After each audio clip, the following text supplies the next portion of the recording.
Today we're tackling a sensitive yet crucial topic in our sport: performance enhancing drugs, or PEDs, and ultra running.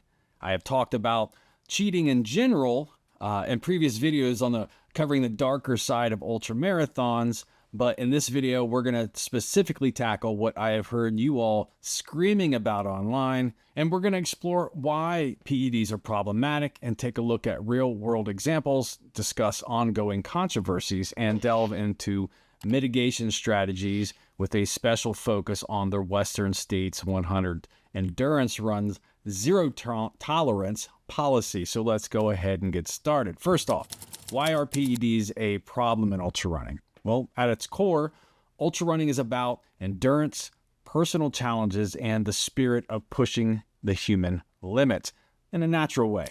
When PEDs come into play, they undermine the ethos by providing artificial advantages. EPO is used in ultra running as a performance-enhancing drug because it stimulates production of red blood cells. And here's how it's typically utilized for cheating. EPO boosts the number of red blood cells which carry oxygen from the lungs to the muscles. More oxygen means better endurance and less fatigue, which is crucial for ultramarathons, obviously, where athletes might run for hours or even days. With higher oxygen levels, runners can perform at higher intensities for longer periods, recover faster between runs, and have a lower perceived effort during races. Athletes might inject synthetic EPO or use gene doping to produce more EPO naturally. These methods are hard to detect because the body naturally produces EPO, and synthetic versions can be similar in structure. Traditional blood doping tests look for unnatural levels of red blood cells or specific markers of synthetic EPO. However, newer forms of EPO or methods like microdosing, taking small frequent doses, can evade detection. So, overuse of EPO can thicken the blood, increasing the risk for clots and heart attacks or strokes. It's not just cheating, but it is also very dangerous for you. Using EPO in sports is banned by organizations like the World Anti-Doping Agency. Athletes caught with EPO can face bans, loss of titles, and reputational damage, obviously.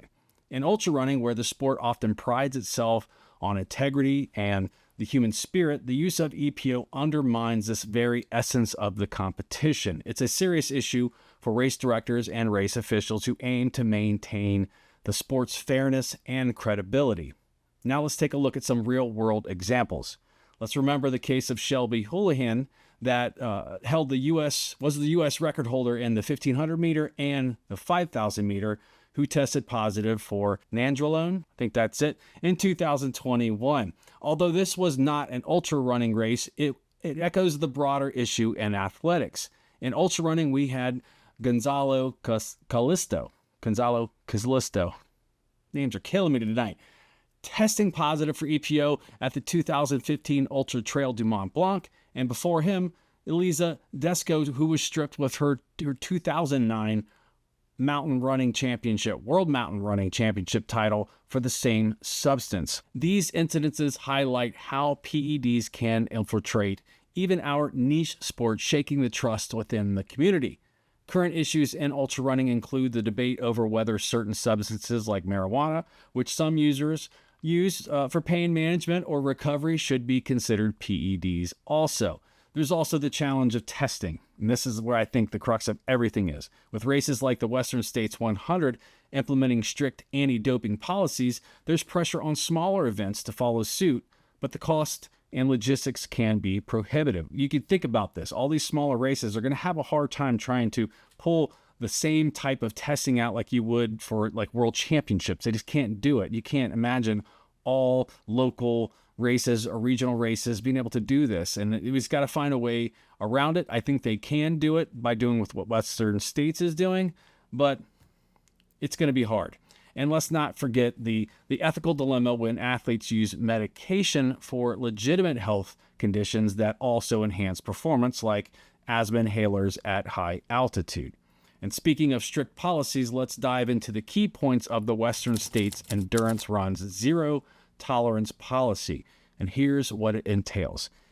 Ineligibility. Any athlete found to have violated anti-doping rules by organizations like WADA or the USADA or any national sports federation is ineligible for entry into the race. That means if you have ever been banned for doping in any sport, you can't run in the Western States 100. Testing.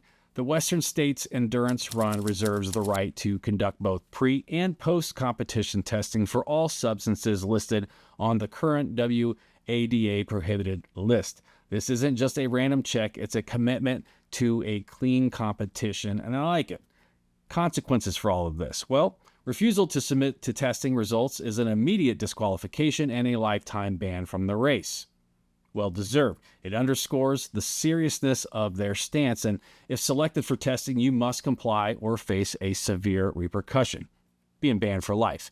So, what are these lifetime bans? A violation leads not to just a disqualification for that year's race, but a lifetime ban removing the runner's name from official results and requiring them to return any awards received, including the coveted finisher's belt buckle. Man, that's rough, having to get back your belt buckle. But controversies have sparked discussions on platforms like Reddit, where it's always very calm discussion out there, let me tell you, where users speculate on the prevalence of PED use, especially among elites seeking kind of sponsorships and prize money. You can see how it could lend itself to people doing things that may be a little shady when it comes to that. They have the natural ability, turn it up a little bit with the PEDs, and it could be a good payday for them. A study from the University of Utah revealed that 8.4% of ultra runners admitted to using PEDs, with substances like cannabinoids and stimulants being the most common. This raises questions about the integrity of race results and personal records, sowing doubt